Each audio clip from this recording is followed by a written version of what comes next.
So I just wanted to make a note.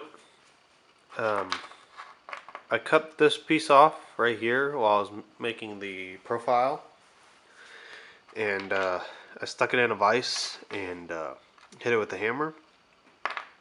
And you can see here at the top, zoom in,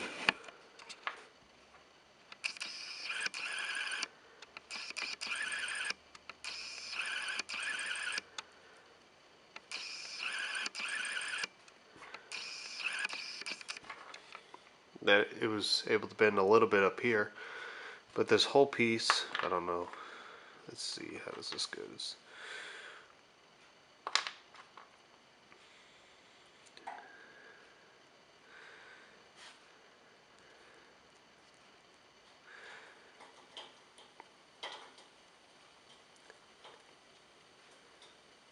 That piece, and this piece, and this piece. So you can see that it was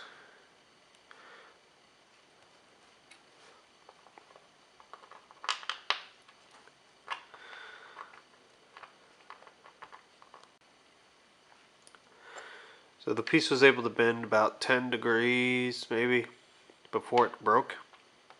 And then again, I hit it several times and then it would break. The grain structure looks okay. I didn't normalize it, I just heated up to critical and stuck it in some vermiculite.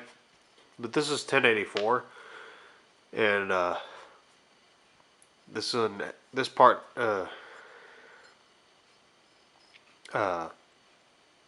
you can see how much it bent and it didn't break. But this part was part of the piece that I was forging, and again I just stuck this in vermiculite, but it was able to bend over at least 20-30 degrees before it broke. The grain structure doesn't really look that good right there either. But it's just a note. I thought it was kind of concerning considering how soft it is. I'm able to drill through it no problem, and so it's pretty soft, but it's still breaking like this. That's a concern to me.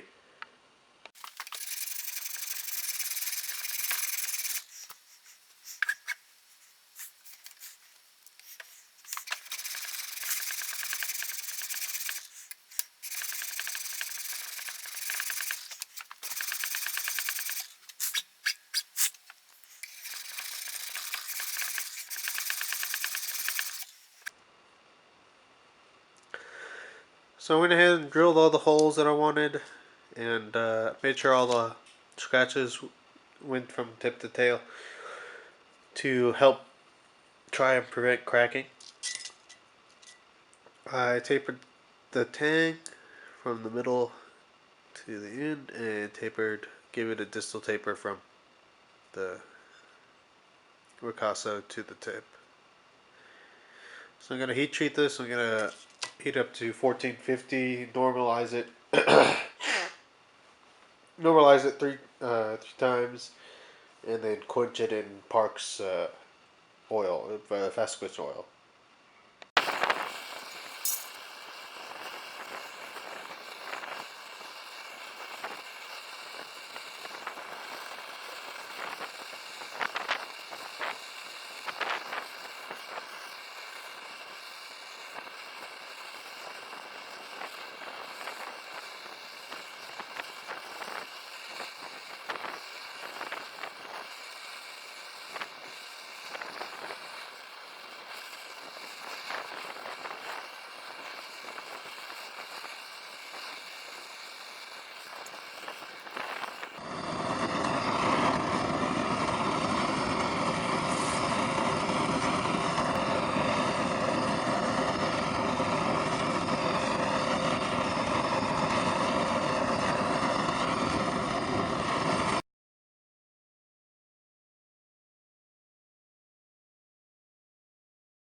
So the edge chipped right here. I dropped it on a piece of metal and it chipped.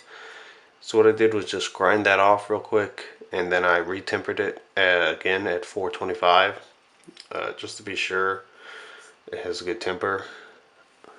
And because none of my knives have ever chipped like that, and I've dropped them before, and so, and this isn't super hard because even right out of the quench, it was just barely skating a vial, so it's not super hard, but it is about 10 thou thick, 15 thou thick at the edge, so it might be a little thin, but it still should be able to hold up to normal use. So I'm just going to do a little testing here.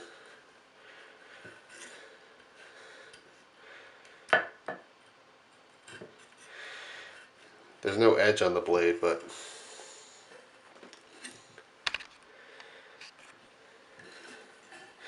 this is a little pine.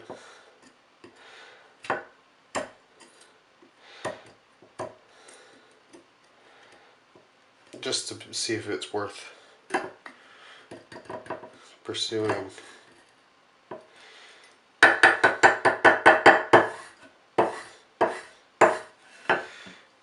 As a knife. Because it should be about 1/16 of an inch, 3/32 of an inch further out here.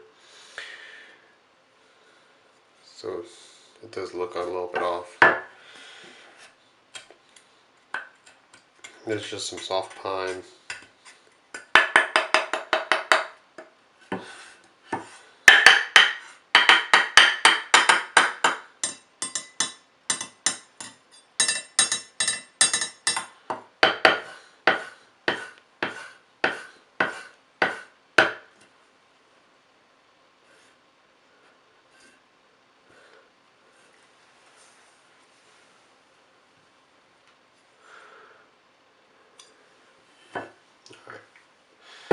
A little piece of oak here. I'm going to do the same thing. It's a harder piece of wood.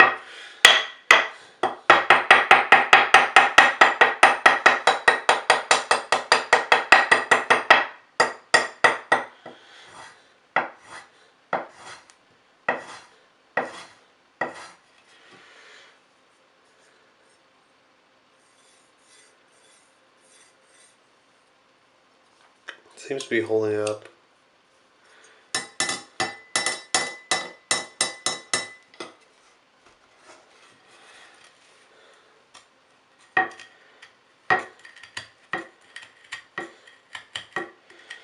I didn't record the chip in the edge because I was kind of angry, and I just didn't want to mess it up again. So I ground it out real quick, and then I threw it back in the oven to temper again. I tempered twice at 420 for an hour, and then once more at 425. And it seems right now to be working as well as I would like it to be, putting some stress on the edge. And doesn't seem to have chipped at all. So I'll go ahead and make it into a knife. It's a little different shape than I would like. It's supposed to be a little wider here, but I'll probably make another one in the same shape sooner or later. Yeah. Alright.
So here's the finished knife.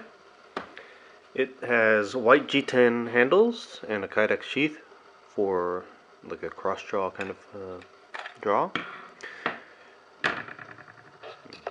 Here. Brass pins with a brass lanyard hole, and of course the crucible steel blade. So here's the finished knife. It has white G10 handles and a Kydex sheath for like a cross draw kind of draw. Here. Brass pins with a brass lanyard hole, and of course the crucible steel blade. So you can see it auto homoned the hard part here, and then the softer steel at the top. And it has an interesting pattern, which you might be able to pick up on the camera, but I'll take some pictures so you can see it at the end.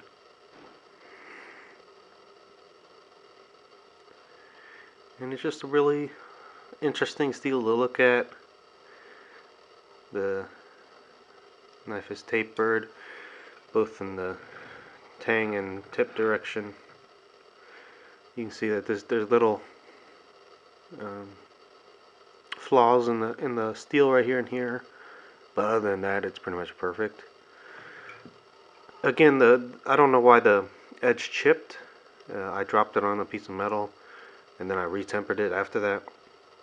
And so far, it's been pretty good. I've been cutting boxes and papers and stuff like that, but it's been serving me well, and it'll be my new like everyday carry knife to see how the steel holds up and how the edge retention is. And I really like the white G10. It's just a pain in the butt to keep clean, especially while you're working on it, but it looks really, really good.